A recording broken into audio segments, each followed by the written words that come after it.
"They made me repaint my entire garage door," another whispered. "They're drunk on power," a woman said, "but no one can stop them." I nodded, but inside, I smiled because they didn't know who was listening. That week, strange things started happening. A black SUV parked near Linda's house every night. A man in a suit walked the neighborhood in the afternoons, pretending to jog. Neighbors thought it was nothing. But I knew better. My father was building a case. He wasn't rushing. He was patient, collecting every detail, every threat, every dollar they stole from homeowners. And I played my part. I acted broken, defeated, like I had given up. Linda saw me one day at the grocery store. She tilted her head, smiled that smile. "Should have followed the rules, Daniel," she said. I wanted to snap back, but I didn't. I just nodded and walked away. Because soon, the rules wouldn't matter anymore. A week later, my father called me to his house. When I arrived, the table was covered in files, not just HOA documents, but bank records, hidden accounts, property deeds. They weren't just running a board, they were running a business, and they were bleeding the neighborhood dry. He leaned back in his chair. "They're finished," he said. "Now it's time to let them know." That night, I couldn't sleep. I lay in my bed staring at the ceiling. The sound of the bulldozer still echoed in my ears. But this time, it wasn't fear, it was anticipation. The next morning, I saw Linda again. She was outside her house, trimming roses with gold-handled clippers. She spotted me and waved. "Still living here?" she asked, voice dripping with sarcasm. "Don't you think it's time to move on?" I smiled.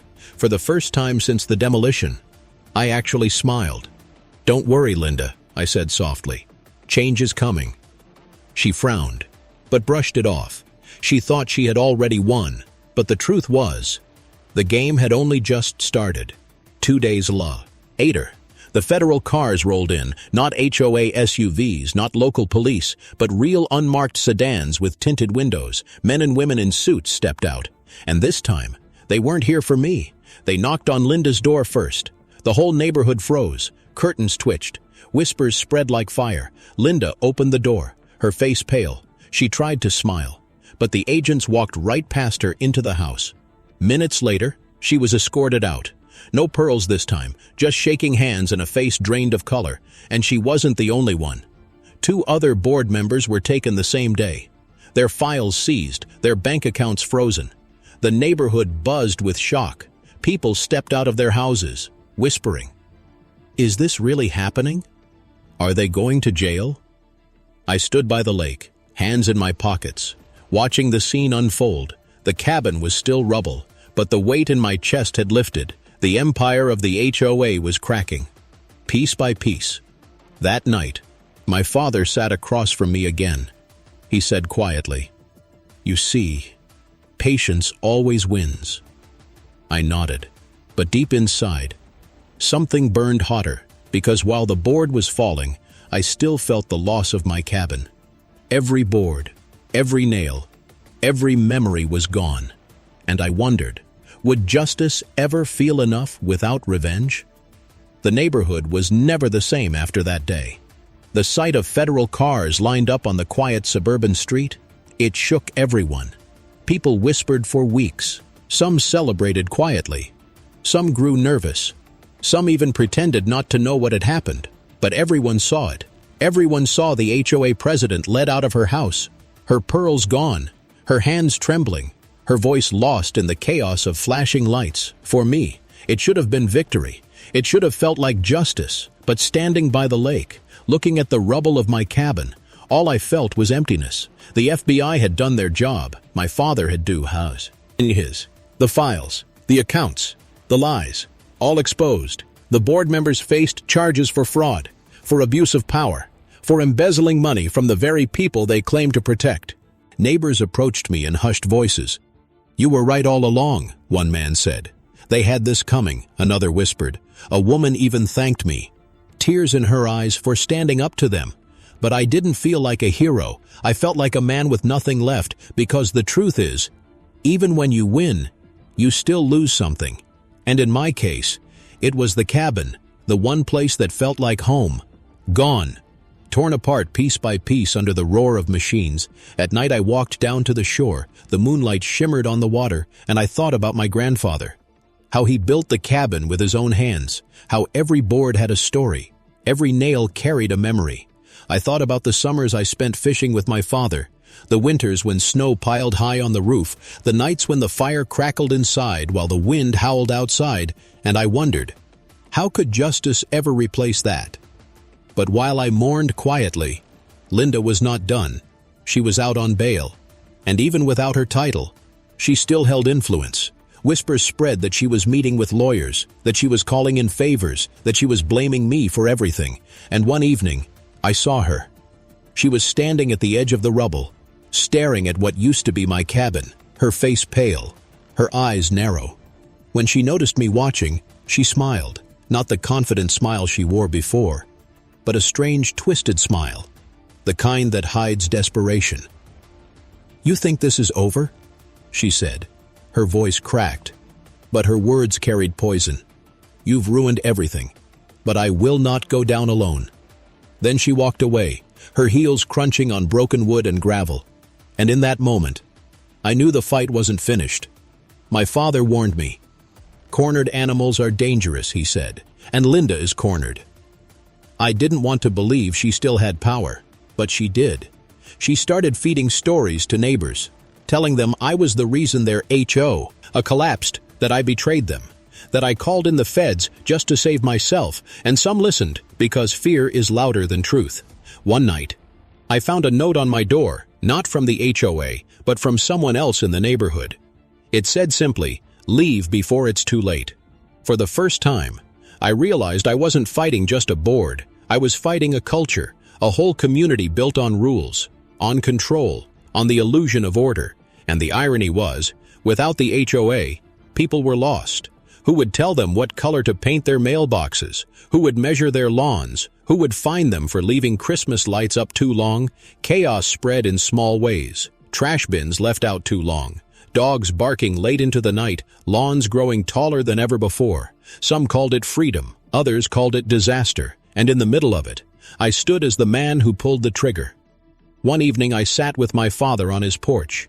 The air smelled of pine and smoke. He sipped his coffee. I stared at the lake. "Was it worth it?" I asked. He didn't answer right away. Finally, he said, "Justice is never clean, Daniel. It costs something, and you have to decide if you can live with the price." I nodded, but the weight in my chest only grew heavier because Linda was still out there, and I knew she wouldn't stop until she took something else from me. Then it happened, late one night. I woke to the sound of tires on gravel. Headlights flashed across my window. I peered outside and saw a car idling by the rubble of my cabin. At first I thought it was nothing, but then I saw movement, a figure stepping out, walking slowly around the debris. The moonlight caught her face. It was Linda. She stood there for minutes, staring at the wreckage like it still belonged to her. Then she bent down, picked up a broken piece of wood, and held it in her hand like a trophy before slipping it into her bag and driving away. And my stomach twisted. She wasn't just bitter, she was obsessed.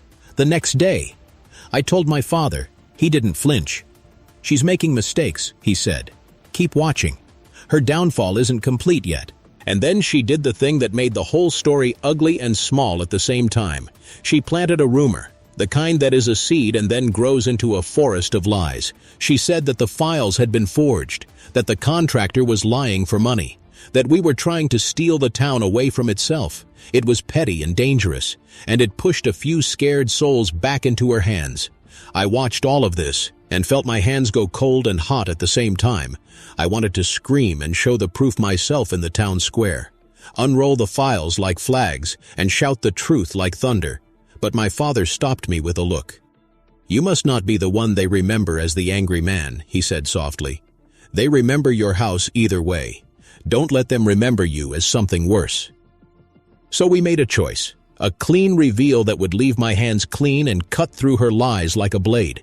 We worked with the local reporter who had been asking honest questions.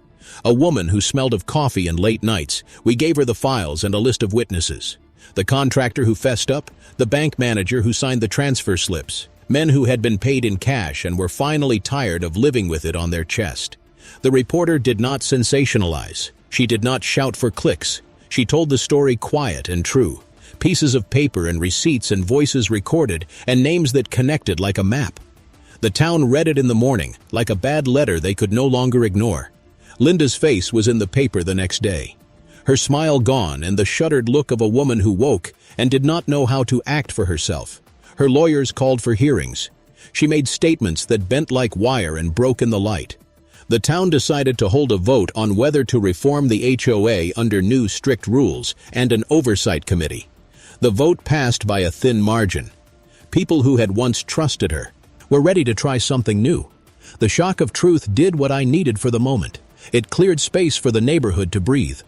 Neighbors came to my porch with casseroles and apologies whispered low, eyes ashamed for the times they had not stood up. But the battle did not end cleanly like I had once hoped. Linda sat in court with a look of someone who had been stripped and was trying to find a way to rebuild with only shame as material. She lost positions, some money, and legal standing, but she still clung to small things like a woman in a cold bed. And me. I stood by the lake with the weight of it sinking into my bones. The files and the truth had taken down the empire she built. But the cabin was still rubble, and the night still echoed with what had been lost. I found myself thinking of my father's line about being careful who you become. I had not broken the law, not in a way that mattered, but I had watched the shadow of wanting to hurt her grow in me like a plant in the dark. I had followed her. I had watched her secrets. I had taken back no trophies with my hands, only paperwork and witnesses, and the slow turn of justice.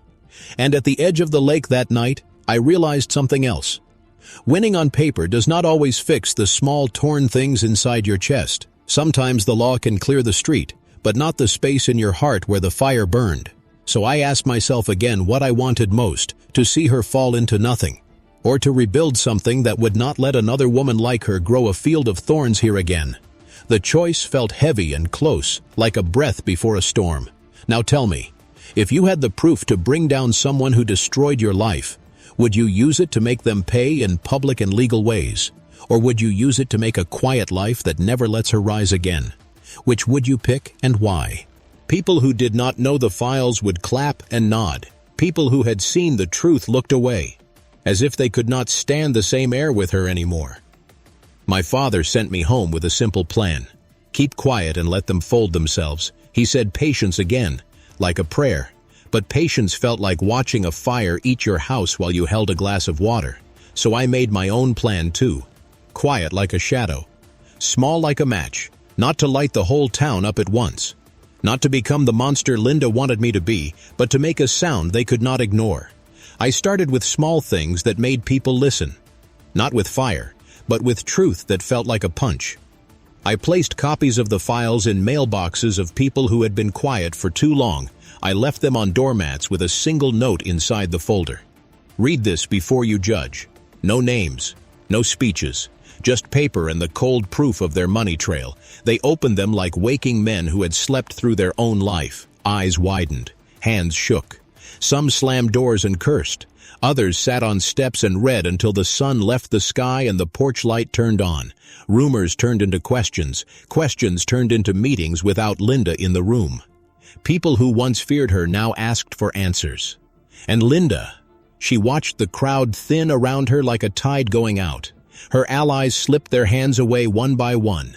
Embarrassed by the receipts they could no longer hide. She started to breathe through her teeth and speak through lawyers more than through her own voice. But she had one weapon left. The town's memory of order. She called a community forum and used the old words that always brought people to her side. Safety. Value. Property lines. The forum was packed, the old church hall full of people with chairs close and faces tight. She stood at the front like a queen on a small stage. And for a moment I felt the old anger rise like a tide inside me. Then I remembered my father's face in the dim kitchen light, steady like a rock, and I sat down instead of standing up. She talked for a long time about how chaos followed my actions, how my fight had broken the town, how I had invited outsiders to tear their lives apart. People clapped because it felt familiar to them. And fear is the easiest thing to clap for when the floor opened for questions. A man stood up slowly. He was the contractor who had once smiled at Linda on the porch. The one who had given us a name when the papers started to crack his story. He cleared his throat, and he said things that made the room go still. Names, amounts, dates. People leaned forward as if trying to hear a far-off train as the contractor spoke. Linda's face lost color, then composure. She rose to object, to cut him down with the same smooth voice she used to charm bankers. But papers slid across the front table, photos face up, receipts, copies of the same folders I had left in mailboxes the week before. Her fingers shook as she grabbed at them. The room changed in that moment. The air picked up like wind before a storm. She tried to smile, then tried to shout. But voices around her rose first. Neighbors who had once laughed at my jokes stood now and read the proofs like surgeons inspecting a wound. Linda left the stage with an ugly speed, her heels hitting wood like a drumbeat of panic. She did not speak to anyone. She did not answer the calls. Her telephone rang all night and no one answered. That was when the slow legal work found its teeth. More names came forward. A bank froze an account. Contractors asked for recounts of invoices. People who had been scared of her power realized they had been scared for nothing. But the thing about power is it twists a person into a shape that wants to keep itself whole, no matter the cost. Linda did not fall without a fight. She tried to pull people back into her circle with promises, with threats thin as paper but sharp as knives. She even tried to bring old grudges back into the light to confuse the town. The nights felt like a wire I was walking on, thin and shaking under my feet. One wrong move and I would fall into something I could not climb out of. After seeing her cabin in the woods, I could not sleep for days. Images ran in my head like a bad film.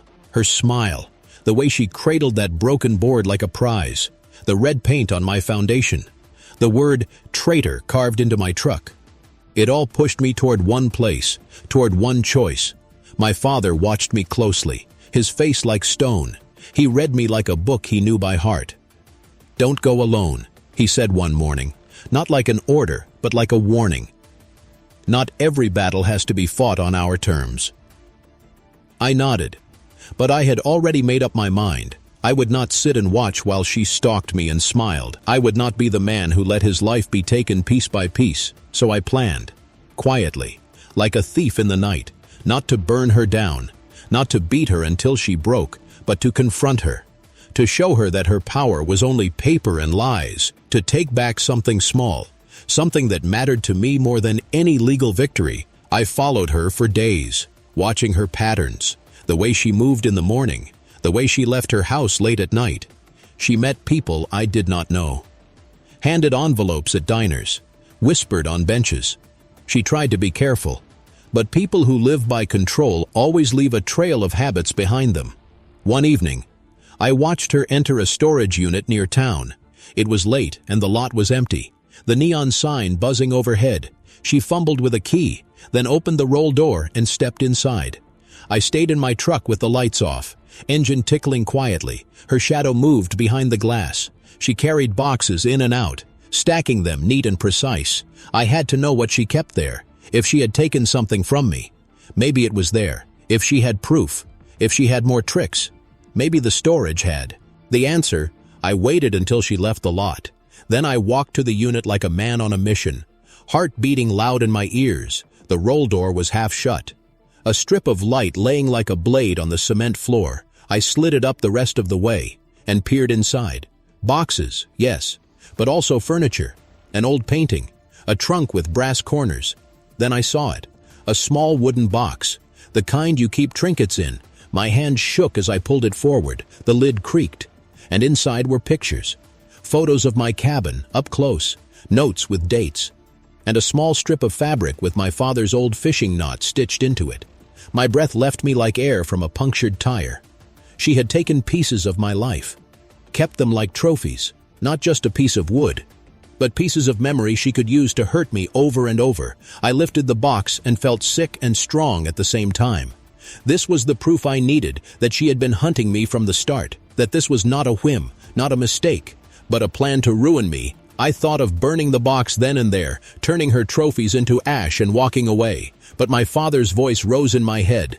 Patience, timing, Law. So I put the box back slowly, closed the lid, and slid out without taking anything. I could have taken the box and hidden it in my truck. I could have shown it to the FBI and watched them tear down her life legally. But something else made me stop. I wanted her to feel the weight of her own actions first. I wanted to watch her crumble when the people she fed lies to finally saw the truth. That night, I told my father everything. I showed him where the storage was, the box I had seen with my own eyes. He didn't yell. He didn't rush to call anyone. He just sat back and watched the smoke curl from his cigarette. "You found what we needed," he said quietly. "Now we wait for the right moment."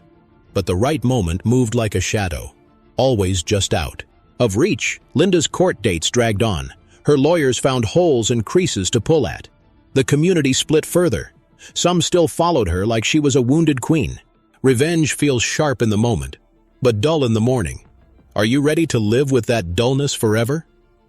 I didn't answer, because deep down, I didn't care anymore. The community meetings became battlefields, with the HOA board gone. People fought over what to do next. Some wanted to rebuild the HOA with new leaders, others wanted to kill it forever. And in the middle of it all, Linda spoke. Yes, even under charges, she stood tall in the town hall, her voice cutting through the room. "We lost order because of one man," she said. "Look at this chaos. Look at the trash, the noise, the disorder. Daniel brought this on us." Her eyes locked on me in the crowd. The whispers grew. Some nodded with her, others looked away, and I stood there, teeth grinding, knowing she was still winning battles in people's minds. After the meeting, she approached me in the parking lot, her smile sharp as a blade. "Still standing, Daniel?" she asked softly. "Don't worry, not for long." I stared at her, my blood boiling. "You've already lost, Linda. You just don't see it yet." But she leaned closer, her perfume sickly sweet.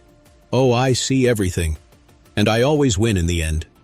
She walked away into the night, her heels clicking like gunshots, and I felt the fire in my chest rage hotter.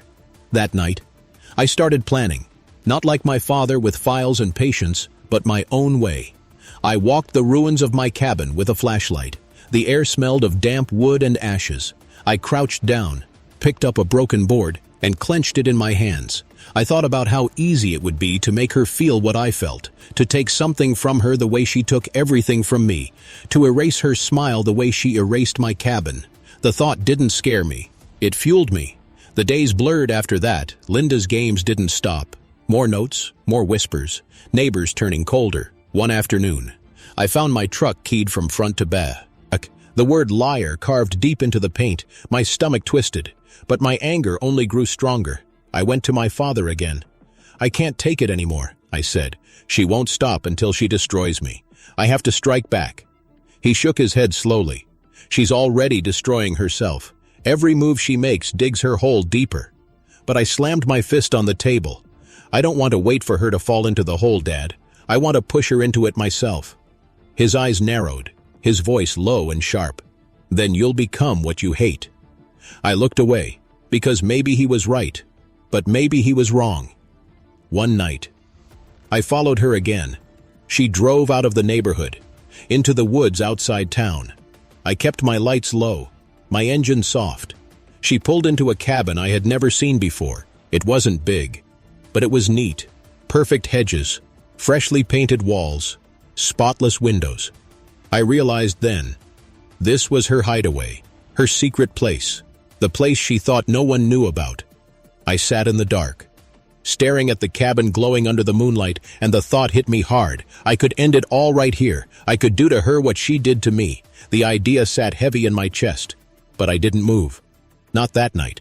The next morning, I told my father what I saw. He looked at me for a long time, then said quietly, "You're at the edge now, Daniel. One step further, and you'll never come back." I didn't answer, because I didn't know if I wanted to come back. The weeks stretched on, the trials dragged forward, the community split deeper, and Linda still walked free on bail, still whispering, still smiling, still taunting. And me, I kept watching, waiting, balancing on the line between justice and revenge. One evening, I stood at the lake again, the ruins behind me, the water calm before me, and I thought about my grandfather's words. This cabin will outlast us all. But it didn't, and maybe neither would I. I clenched my fist, the night air thick around me, and I whispered to myself, maybe it's time she feels what I feel. She glanced up, the corners of her lips twitching. What note, Daniel? Are you losing your mind? I stepped closer. You think this is a game? You tore down my home. You stalk the ruins. You leave notes like some child. What do you want? Her eyes locked on mine, cold, empty, and then she whispered, I want you gone. Her words echoed in me all day. Gone. That's what she wanted. Not just my cabin, not just my peace, but me. And in that moment, I knew my father was wrong. Patience wasn't enough anymore. This wasn't about justice. This was war. I started watching her, not like my father with files and recordings, but with my own eyes. At night, I'd park down the street. I'd see her pacing her living room, talking on the phone for hours, her shadow moving back and forth across the curtains. During the day, I saw her whispering with neighbors, spreading more lies, planting more poison everywhere I went. I felt her presence, her shadow, her hatred. One evening, I followed her. She drove out of the neighborhood, down the long road that led into town. I kept my distance. Headlights low, she pulled into a diner, the kind of place with neon lights buzzing above the door. I watched as she met with a man, tall, heavy-set, in a cheap suit. They talked for an hour. Her hands moved fast, pointing, gesturing, her face sharp with anger. He nodded, wrote something down, handed her an envelope. When she left, she didn't see me, but I saw the look in her eyes. Not fear, not defeat, but hunger. The next day, strange things began happening. A rock thrown at my window, a tire slashed on my truck, anonymous letters stuffed into my mailbox. Not from her directly, but I knew her hand was behind it. She was trying to break me, to push me out, to erase me the way she erased my cabin. But the thing is, I wasn't afraid anymore. I was angry, and anger is dangerous. My father noticed the change in me. You're slipping, he said. You're letting her control the game. But I shook my head. No, she started this war. I'm just finishing it. He stared at me for a long moment, then said quietly, just don't forget who you are, Daniel. Don't let her turn you into her. That night, I stood by the lake again, the rubble behind me, the moon high above, and I thought about everything. My grandfather building the cabin, my father teaching me patience, Linda tearing it all down, the neighbors caught in the middle, the lies, the poison, the endless fight, and I asked myself, how does this end? With her in handcuffs, or with me doing something I can't take back? The water rippled at my feet, the night air heavy, and I knew the choice was coming soon, a choice that would define everything. The nights got colder, but it wasn't the air that chilled me. It was the way her shadow lingered everywhere I went. Linda wasn't done. Even after the FBI raids, even after her arrest, she still played her games, and every game was aimed at me. It started small. A note nailed to my fence, a rock through my window. But then, things grew bolder. One morning, I walked outside and found red paint splattered across what was left of my cabin's foundation. Thick, dripping, ugly streaks running down the broken wood. Someone had painted the word traitor in giant letters. I stood there staring at it. The word burned into me like fire. Neighbors walked past quickly, some shaking their heads, others pretending not to see, but I could feel their eyes on me, judging, whispering, blaming. And I knew whose hand was behind it, Linda's, even if she didn't hold the brush. It was her poison that spread the idea. Later that night, I confronted my father again. Dad, it's not enough anymore, I said. They've destroyed the cabin. They've smeared my name. And now they're trying to drive me out completely. He looked up from his files, his eyes calm, steady. They're desperate, Daniel. Well, that's what desperation looks like. Don't give her what she wants. But my fists were tight, my jaw locked. I can't wait forever. Every day she breathes, she wins. He leaned back, his voice low. She held meetings in diners. She charmed bankers and contractors with her practiced smile. She raised funds for a new legal team. People who owed her favors stepped forward quietly. I watched her work those rooms and felt my stomach turn. She had the talent for performance, for making simple lies sound like truth. It was a dangerous talent in a small town where gossip is currency. Then one night, everything shifted. I was parked behind the library, watching her meet the heavy-set man from the diner. They passed a manila envelope between them this time, not in a public place, but low and quick, like a deal you make in a back room. I kept the car running and followed them as they left the lot. They split up at the next stoplight. She went toward town. He took a side road into the woods. I could have followed either one, but something told me to wait. A half hour later, my phone buzzed. My father's number lighting up the screen. He said one sentence over the line. Now. I didn't move for a moment. Then I pushed the gas pedal down and drove toward the side road the heavy-set man had taken. The road was narrow and stone dust rose under my tires. I saw his car ahead, parked by a broken fence at the edge of the woods. He was standing near the trunk, fumbling with a case. When I pulled up, he turned fast, and for a second his face widened in surprise. "You shouldn't be here," he said, hands half raised like he could talk his way out of anything, but my father was behind me without a sound. He walked up slowly, calm as the sea. The world narrowed to the crunch of leaves underfoot and the hum of the insects around us. My father said nothing at first. He watched the man like he was picking at a splinter. Then he reached out and took the case from him with one fluid motion. The heavy-set man tried to grab it back and failed. My father opened the case with his thumb, and the nightlight showed a stack of papers and a small recorder. "You're playing with the wrong neighbors," my father said softly. The man looked like a rat in a trap, eyes darting, sweat on his lip. He started talking fast, offering names, dates, excuses. I listened as they spilled like rotten fruit falling from a tree. We left the man on the side of the road with his throat tight and his hands empty. He would go back to Linda and tell her whatever he thought would save him, and in return he would carry a poison that would seep into her plans by morning. The town was buzzing with a new kind of story. A contractor who had done work for the HOA was now naming names on his own. A bank manager admitted to a transfer that had no record. Small cracks became wide splinters. But Linda didn't fall that day. She smiled in court like a woman who had already planned her next move. She looked at me across the room and mouthed a single word: soon. I wanted to answer back with a scream that would split her smile in two.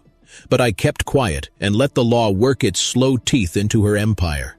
That night, as the moon sat over the lake, I held my grandfather's old fishing knife in my hand, not to use it, only to feel the cold metal and remember where I came from.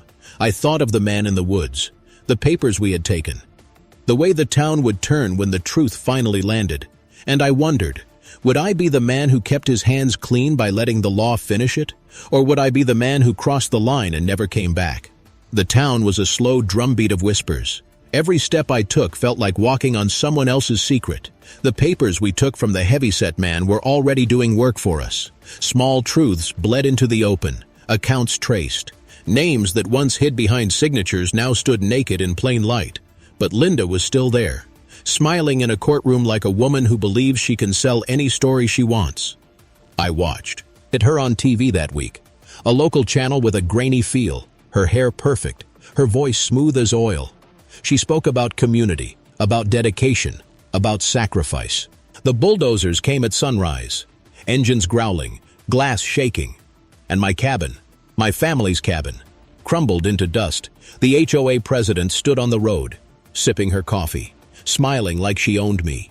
Neighbors filmed with their phones, whispering that I brought this on myself, but they didn't know. They didn't know the one man they just messed with was the last man on earth they should ever cross. And when the truth came out, it shook the whole neighborhood to its core. Welcome back to the HOA Society, where real stories of power, pettiness, and suburban chaos come to life. My name is Daniel. I grew up in a quiet lakeside town in Oregon. I fix boats for a living, and I mind my own business. But in this neighborhood, minding your business is never enough, because when the HOA decides they want something, they take it. And this time, they came for me. The morning air was sharp, the kind of cold that slips into your bones. I stood by the lake, watching the ripples break against the dock. My cabin stood behind me, small, red walls, white trim, built by my grandfather's hands. For years, it was my escape, a place where life was quiet, where the world felt honest. But in this neighborhood, quiet never lasts, because when you live under an HOA, peace is only borrowed. I thought I could stay invisible. I thought if I kept my lawn trimmed, kept my dock clean, paid my dues on time, they would leave me alone. But I was wrong. Dead wrong. It started with notes, little slips of paper tucked under my door. At first they were polite, almost friendly. Please adjust your fence height to community standard. Consider repainting your mailbox to approved colors. Small things, annoying things, but not enough to fight over. I shrugged it off. Repainted the mailbox, trimmed the shrubs lower than I liked. I played their game. But once you start bending to them, they don't stop. They smell weakness. And they push harder. Soon the letters turned into fines, $50 here, $200 there. They said my cabin's paint was not in harmony with natural tones. They said my dock was a hazard to the community aesthetic. Community aesthetic, that's what they called it. But what it really meant was power. Every time I saw the HOA president, she smiled at me, that sharp smile that didn't reach her eyes. Her name was Linda, pearls on her neck, heels on gravel roads. She didn't even live full-time by the lake, but she acted like she owned every inch of it. She called my cabin an eyesore. She said it lowered property values.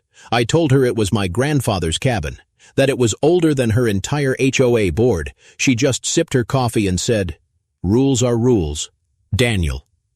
The thing is, they weren't just rules. They were weapons. And the more I paid, the stronger they got.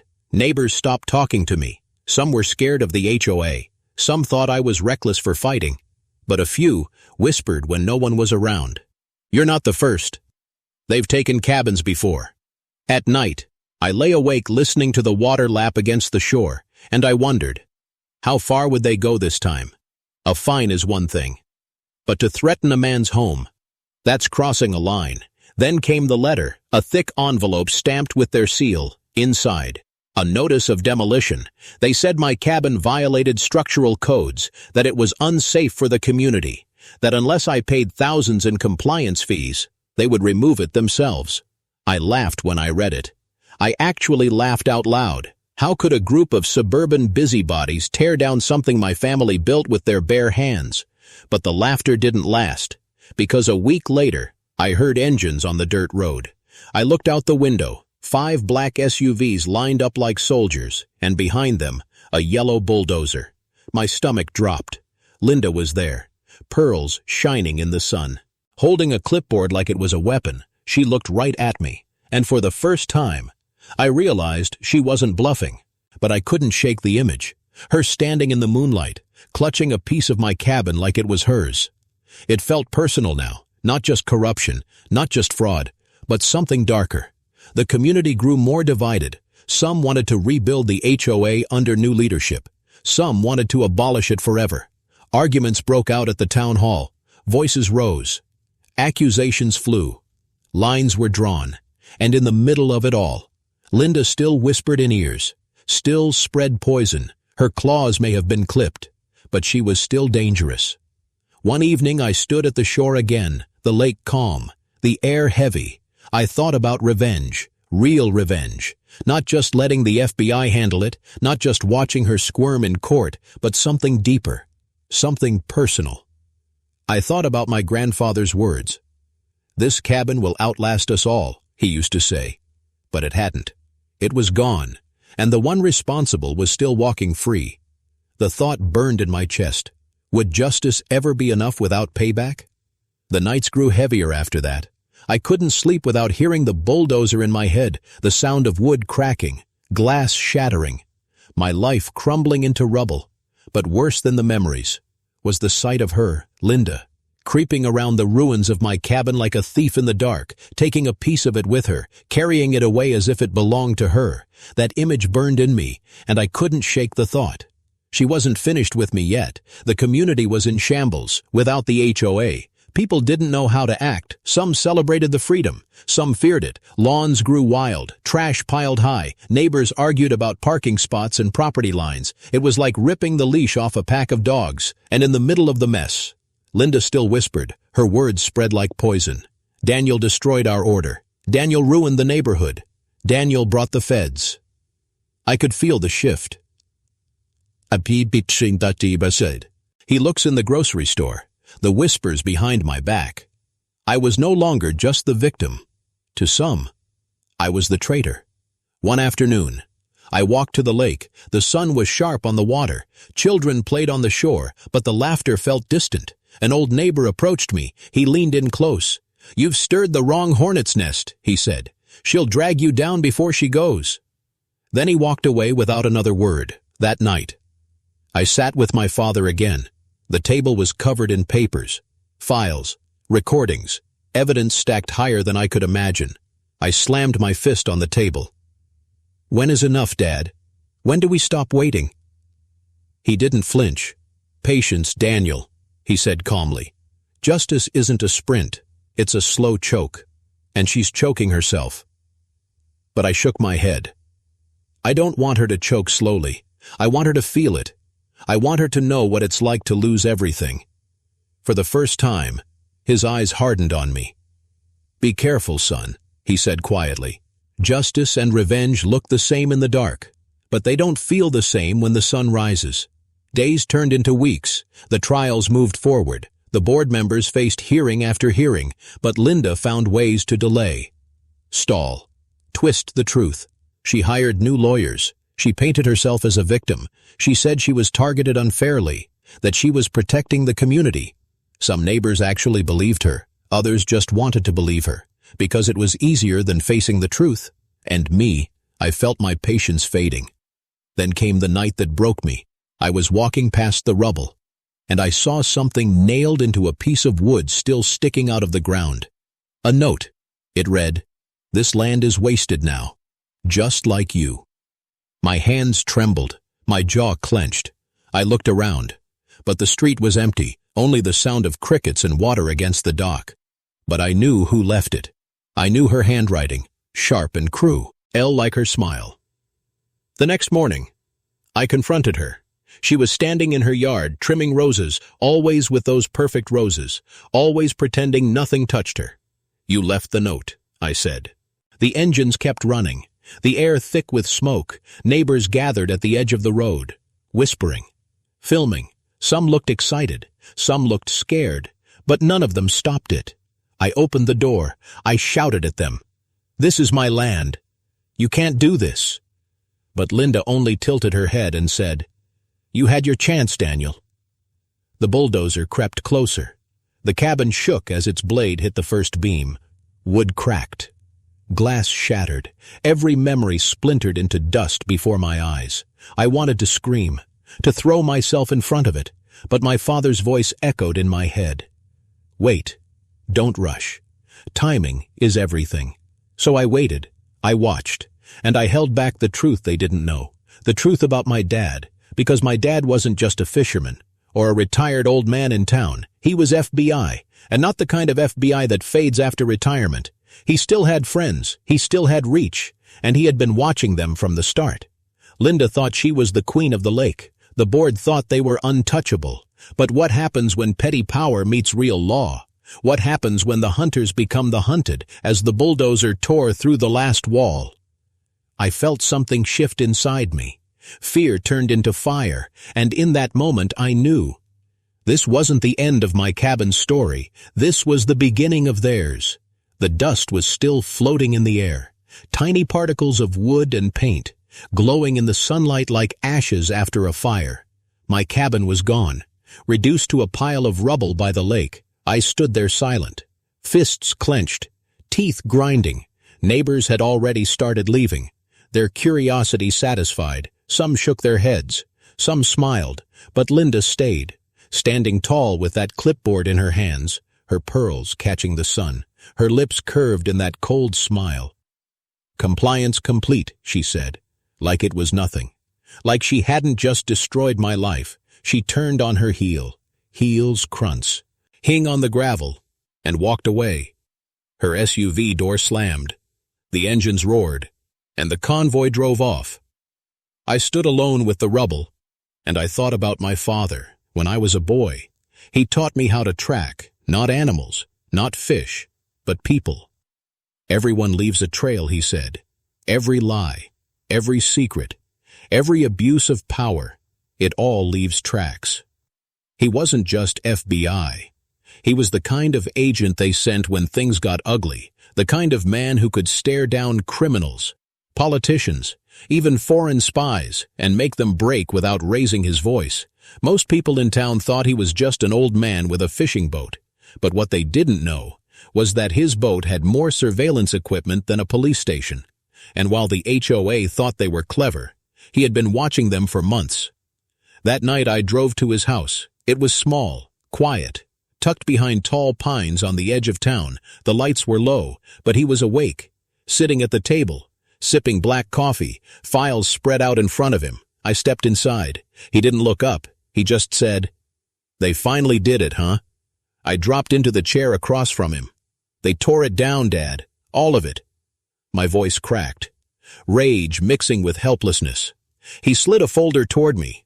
Inside were photos, documents, recordings, pictures of Linda at meetings with contractors, emails where board members discussed targeting problem properties, audio files of them laughing about fines, calling it their vacation fund. "They think they're smart," he said. "But they left fingerprints all over this mess." I stared at the files. My chest felt heavy. "Why didn't you stop them before?" He finally looked at me, his eyes sharp, unblinking. "Because timing is everything," he said. "Now, they've crossed the line." The next morning, word spread fast. Some neighbors called it justice. Others whispered it was wrong. But everyone knew the story now. Eve. Ryan knew the HOA could take a home. Anytime they wanted, I walked the neighborhood. Some avoided my eyes, but a few leaned in close. "They fined me for flowers," one man muttered.